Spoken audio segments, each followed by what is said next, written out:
انسانی تمدن کا اہم ترین اور بنیادی ترین مسئلہ کیا ہے؟ تمدن کا ایک ہے انسانی زندگی کا مسئلہ۔ انسانی زندگی کا سب سے پہلا مسئلہ وہی ہے کہ جو حیوانی زندگی کا بھی ہے، اپنی مادی ضروریات، پیٹ کھانے کو مانگتا ہے، سب سے پہلے یہی ہے، اس میں کوئی شک نہیں۔ لیکن اس کے بعد جب دو انسان ملتے ہیں اور اس سے تمدن شروع ہوتا ہے، اس کا سب سے بڑا مسئلہ ہے انسان کی شہوت۔ اللہ نے دو جنسیں بنا دی ہیں، مرد ہیں، عورت ہیں، اور ان دونوں کے درمیان تعلق سے نسل آگے چلتی ہے۔ اب اس معاملے کو کیسے ہارنس کیا جائے، کیسے منظم کیا جائے، یہ جذبہ بہت پوٹنٹ ہے۔ جو فرائڈ نے کہا ہے، بس وہ یوں سمجھیے کہ ذرا زیادہ مرچ مسالہ لگا دیا، ورنہ اس میں کوئی شک نہیں کہ یہ بہت ہی پوٹنٹ جذبہ ہے انسان کا۔ انسٹنکٹ جو ہے، سیکس کا انسٹنکٹ، وہ بہت مضبوط ہے، بہت قوی ہے۔ لیکن جو شے جتنی قوی ہو اتنا ہی اسے پھر، جو گھوڑا جتنا منہ زور ہو اتنا ہی اس کو لگام دینا جو ہے وہ آسان نہیں ہوتا، اس کے لیے پھر مشقت کرنی پڑتی ہے۔ تو اب اگر تو اس سیکس کو اوپن کر دیا جاتا، کھلا سیکس، فری سیکس، آج کل یہ لفظ استعمال ہوتا ہے، فری سیکس، کیوس ہوتا، تمدن میں فساد ہو جاتا۔ اس کے لیے شادی کا معاملہ کہ ایک عورت کا ایک مرد کے ساتھ رشتہ رہے، سب کو معلوم ہو کہ یہ اس کی بیوی ہے، یہ اس کا شوہر ہے، تاکہ اس طریقے سے نسب کا معاملہ بھی چلے اور ایک خاندانی ادارہ وجود میں آئے۔ ورنہ تو خاندانی ادارہ بس کیسے وجود میں آئے گا؟ فری سیکس میں تو خاندانی ادارہ وجود میں آ ہی نہیں سکتا۔ تو شادی کا، نکاح کا یہ رشتہ جو ہے، یہ اللہ تعالیٰ نے اختیار کیا اور یہ انسانوں کو سکھایا۔ اور آج کی دنیا میں تو جو یہ مرد و عورت کی مساوات کا سلسلہ ہے، یہ شیطان کا سب سے بڑا فلسفہ اور معاشرے میں فساد اور گندگی پیدا کرنے کا اس کا سب سے بڑا ہتھیار ہے۔ اور اب جو کچھ رہی صحیح اقدار ہماری ایشیا کے ممالک جو ہیں، زیادہ تر مسلمان ممالک ہیں، ان میں خاندانی نظام کی جو بچی کھچی شکل رہ گئی ہے، اس کو برباد کرنے کے لیے یہ قاہرہ کانفرنس اور بیجنگ کانفرنس، اس ایشیا کا گھیراؤ دونوں طرف سے، مشرق سے اور مغرب سے، کہ عورت کو آزاد کرو، عورت کو اٹھاؤ، ایمینسیپیشن کے نام پر، آزادی کے نام پر، اور مردوں عورت کی مساوات کے نام پر، تاکہ خاندانی نظام ٹوٹ کر رہ جائے، جیسے کہ ان کے ہاں ٹوٹ چکا ہے۔ خاندانی نظام نے، یہ کلنٹن صاحب نے کہا تھا اپنے سال 9 کے میسج میں کہ عنقریب ہماری قوم، امریکن نیشن، بہت جلد اس کی اکثریت حرامزادوں پر مشتمل ہوگی، born out of wedlock, وہ کسی شادی کے نکاح کے نتیجے میں کوئی وجود میں نہیں آئے ہیں، زنا کے نتیجے میں وجود آئی بھی قوم ہوگی۔ ون پیرنٹ فیملی رہ گئی ہے، ماں ہی باپ ہے اور وہی ماں ہے، اور وہ دونوں وہ جانتے ہی نہیں۔ اب وہاں بڑی ایک مہم اٹھ رہی ہے کہ ہر انسان کا حق ہے جو اسے معلوم ہو کہ میرا باپ کون ہے۔ وہاں تو بہت سے لوگ پتہ ہی باپ کون ہے میرا، کیا پتہ۔ یہ تباہی ہے جو اس معاشرے پر آ چکی ہے، اور ہمارے ہاں بھی لوگ اسی معاشرے کی نقالی پر چل کریں۔ وَيَسْأَلُونَكَ عَنِ الْمَحِيضِ، اور وہ عورتوں کے ایام ماہواری کے بارے میں آپ سے سوال کر رہے ہیں۔ قُلْ هُوَ أَذًى، کہہ دیجئے وہ ایک ناپاکی بھی ہے اور ایک تکلیف کا مسئلہ بھی ہے۔ فَاعْتَزِلُوا النِّسَاءَ فِي الْمَحِيضِ، تو حیض کی حالت میں اگر تمہاری بیویاں ہوں تو ان سے علیحدہ رہو، مقاربت نہ کرو۔ وَلَا تَقْرَبُوهُنَّ حَتَّى يَطْهُرْنَ، اور ان سے مقاربت نہ کرو یہاں تک کہ وہ پاک ہو جائیں۔ فَإِذَا تَطَهَّرْنَ، اور جب وہ خوب پاک ہو جائیں، فَأْتُوهُنَّ مِنْ حَيْثُ أَمَرَكُمُ اللَّهُ، تو اب ان کی طرف جاؤ، جو بھی تمہیں تعلق قائم کرنا ہے کرو، جہاں سے کہ تمہارے رب نے تمہیں حکم دیا، اللہ نے حکم دیا ہے۔ یہ اللہ کا حکم کیا ہے؟ یہ ہے امر طبیعی، ہر انسان جانتا ہے، ہر حیوان کو معلوم ہے، وہ طبیعی شے ہے۔ لیکن یہ کہ اب عورتوں کے ساتھ بھی اگر انسان جو ہے وہ لواطت کا فعل شروع کر دے، قوم عمل لوط، تو ظاہر بات ہے کہ عمل قوم لوط تو وہ چیز جو ہے غلط ہے، وہ حرام ہے۔ یہ تو اللہ تعالیٰ نے جو بھی تمہاری فطرت میں ڈالا ہے راستہ، وہ در حقیقت من حیث امرکم اللہ، ان اللہ یحب التوابین ویحب المتطہرین، یقیناً اللہ محبت کرتا ہے بہت توبہ کرنے والوں سے اور بہت پاک بازی اختیار کرنے والوں سے، ان ناپاک چیزوں سے دور رہنے میں۔ نساؤکم حرث لکم، تمہاری بیویاں تمہارے لیے کھیتیوں کے مانند ہیں، جیسے کھیت میں بوتے ہو، فصل کاٹتے ہو، بیویوں کے ذریعے سے اللہ تعالیٰ تمہیں اولاد عطا کرتا ہے۔ فاتو حرثکم انا شئتم، تو جو بھی کھیتی والی جگہ ہے ادھر تم جاؤ جدھر سے چاہو، یعنی اس میں یہ ہے کہ کوئی رکاوٹ نہیں ہے، وہ داہنی طرف سے، بائیں طرف سے، جدھر سے بھی ہو، لیکن ہو وہ فرض کے اندر، وہ وقت کے اندر معاملہ نہ ہو۔ فاتو حرثکم انا شئتم وقدموا لانفسکم، اور اپنے آگے کے لیے سامان کرو، یعنی اپنی اولاد۔ انسان جو ہے بڑھاپے کے لیے اس کا ایسٹ بنتی ہے اس کی اولاد، آج تو دنیا اولاد سے بھاگتی ہے، لیکن ایک زمانے میں تو اولاد جو ہے وہ عصائے پیری شمار ہوتی تھی۔ وَقَدِّمُوا لِأَنفُسَكُمْ وَاتَّقُوا اللَّهَ وَاعْلَمُوا أَنَّكُمْ مُلَاقُوهُ، اور اللہ سے کا تقوی اختیار کرو۔ ابھی آپ دیکھیں گے کہ جو حکم بھی شریعت کا آئے گا بار بار تکرار کے ساتھ جو ہے اس میں جو تقوی کا ذکر بار بار آئے گا کہ ایک قانون ہے اس کی قانونیت ہے، ایک ہے تقوی۔ قانون کی لاکھ پیروی کی جا رہی ہو، تقوی نہ ہو تو وہ قانون جو ہے وہ مذاق بن جائے گا، تماشا بن جائے گا۔ اس کے بعد مثالیں آئیں گی ابھی۔ واتقوا اللہ واعلموا انکم ملاقوہ، اور اللہ کا تقوی اختیار کرو اور جان لو تمہیں اس سے مل کر رہنا ہے، حاضر ہونا ہے اس کے جناب میں۔ وبشر المؤمنین، اور اے نبی اہل ایمان کو بشر۔ وہ تقریب حضور سے صحابہ سے ثابت ہے، ضرور کرو ضرور کرو ضرور کرو، عضوا علیہا بالنواجذ، اپنے دانتوں سے پکڑ لو اس کو۔ اور جو تقریب ثابت نہیں حضور سے اور صحابہ سے، یقیناً یہ کہیں باہر سے آئی ہے۔ یا تو ہمارا خاندانی پس منظر جو ہے، اکثر تو ہندوؤں سے مسلمان ہوئے، وہ سادات ہوں، صدیقی ہوں، فاروقی ہوں، عثمانی ہوں، وہی ہیں نا جو باہر سے آئے تھے۔ باقی تو اکثریت یہیں سے، وہ اپنا ہندوانہ پس منظر لے کر آئے۔ تو جس کا ثبوت صحابہ کے دور میں نہیں، وہ یقیناً باہر سے آئی ہوئی چیز ہے۔ اس میں پھر سادگی نہیں، اس میں کمی نہیں، جڑ سے کاٹو اس کو۔ اس بنیاد پر ہم نے 5 فیصلے کیے ہیں، ذرا سن لیجئے آپ بھی، اگر آپ کوئی سوشل ورک کرنا چاہیں اس کو عام کریں۔ نمبر 1، نکاح مسجد میں۔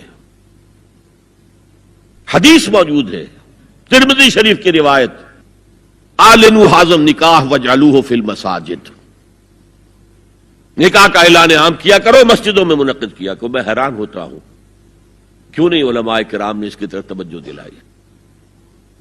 حدیث ہے، ہاں میں مانتا ہوں ان کا کہنا یہ ہے کہ یہ یہاں جو امر ہے کہ مسجد میں منعقد کرو، یہ امر وجوب کے لیے نہیں ہے، استحباب کے لیے، مستحب ہے یہ کہ مسجد میں۔ تو بھائی مستحب کیوں چھوڑ رہے ہو تم؟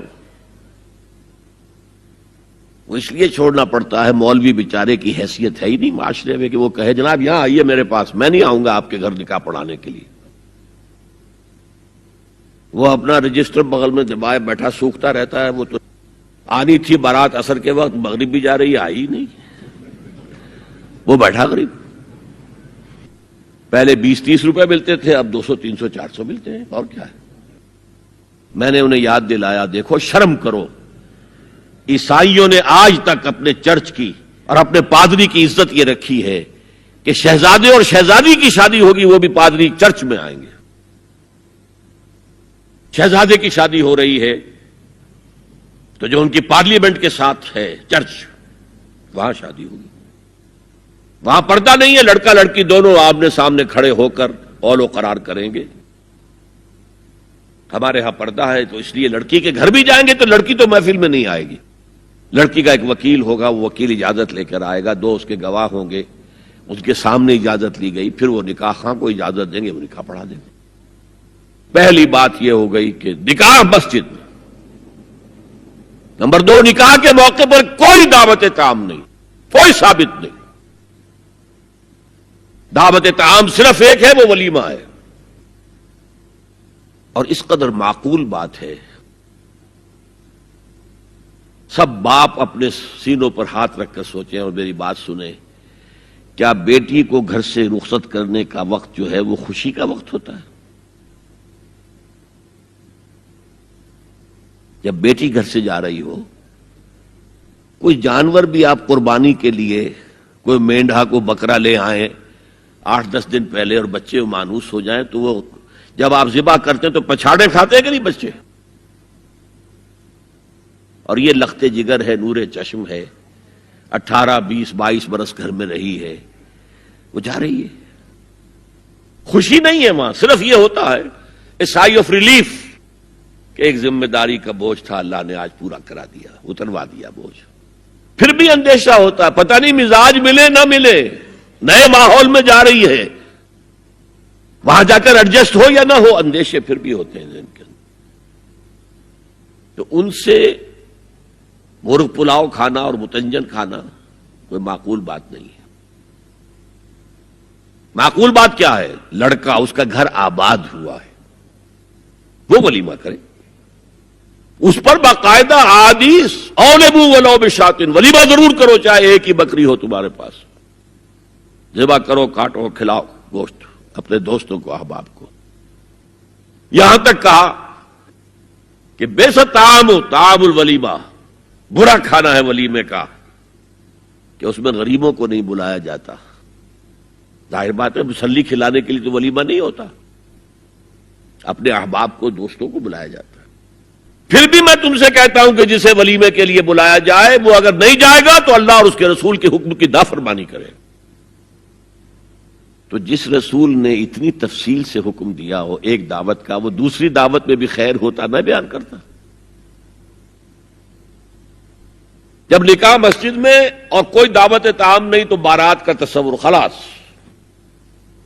بارات کس بلا کا نام ہے؟ قرآن میں تو کوئی ذکر ہی نہیں، عربی میں یہ لفظ ہی نہیں. اجتماع طرفین مسجد میں ہوا، نکاح ہوا. لڑکی کو، حضرت فاطمہ کو رضی اللہ تعالی عنہا، کچھ خواتین جا کر چھوڑ آئی تھی اس حجرے میں جو ایک انصاری صحابی نے حضرت علی کو دیا تھا. ان کا تو کوئی گھر بھی نہیں تھا. کوئی حضرت علی آئے ہوں اور آ کر وداع کرا کے لے کے گئے ہوں، کچھ بھی نہیں.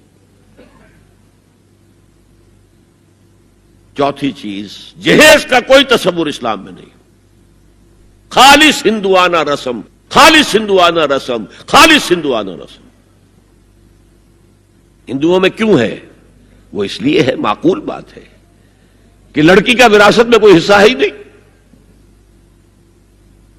وہ تو جب گھر سے نکل رہی ہے کوئی دے دلا کے رخصت کر دو. دان دہیج یہ خیرات ہے، لڑکی کا حق کوئی نہیں ہے گھر پر. اسلام میں تو لڑکی وارث ہے.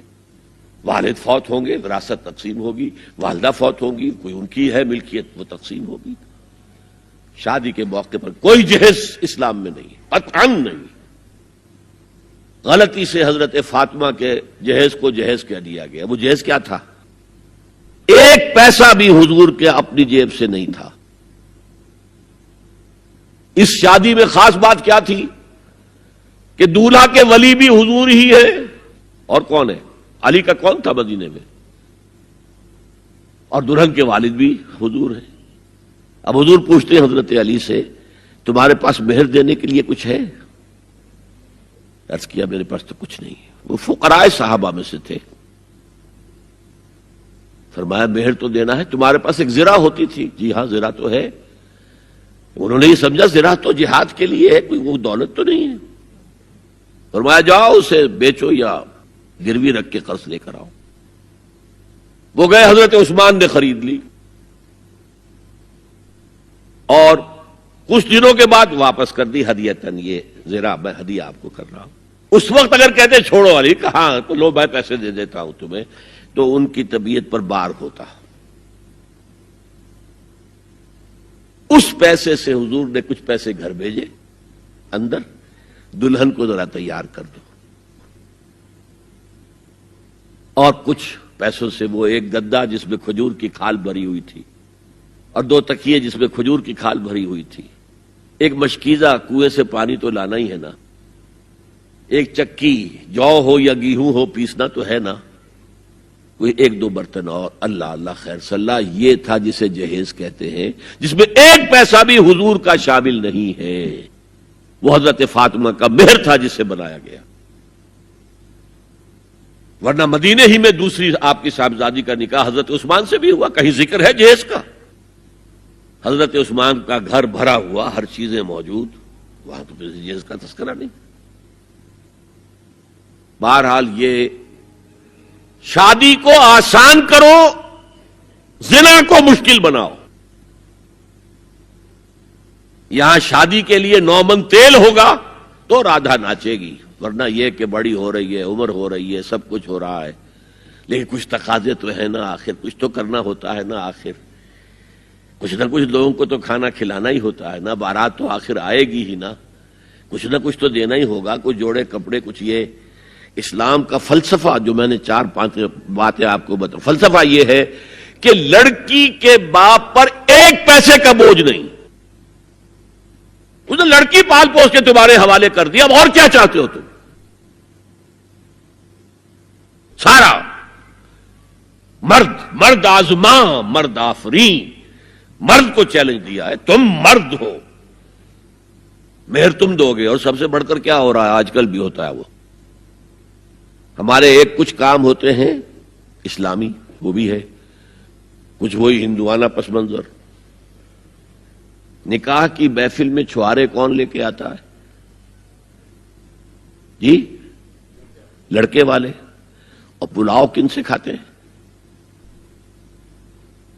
بھائی؟ جس کو تمہیں مرغ پلاؤ کھلا رہا ہے وہ چھوارے نہیں بانٹ سکتا تھا؟ یہ ہے اسلام اور غیر اسلام کا امتزاج۔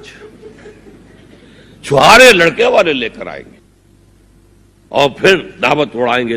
دیکھیے اسلام میں جو 4 عبادات فرض کی گئی ہیں، جو 4 ارکان ہیں، ایک رکن تو ہے جس کا تعلق ہے عقیدے سے، کلمہ شہادت،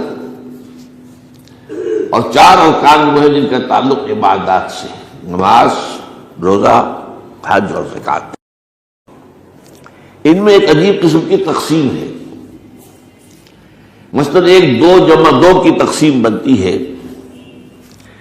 2 عبادات ان میں سے وہ ہیں جو ہر مسلمان پر فرض ہے، امیر ہو، غریب ہو، مرد ہو، عورت ہو، ہر ایک پر فرض ہے، نماز اور روزہ۔ یہ دونوں چیزیں ہر ایک پر فرض ہیں۔ لیکن 2 وہ ہے کہ جو صرف صاحب استطاعت لوگوں پر فرض ہے، وہ عام نہیں ہے۔ جو صاحب نصاب ہے ان پر زکوٰۃ ہے، جو صاحب استطاعت ہیں، حج کرنے کی استطاعت رکھتے ہیں، ان پر حج ہے۔ اس میں 2 جمع 2 کی ایک تقسیم اور آتی ہے ایک اور اعتبار سے۔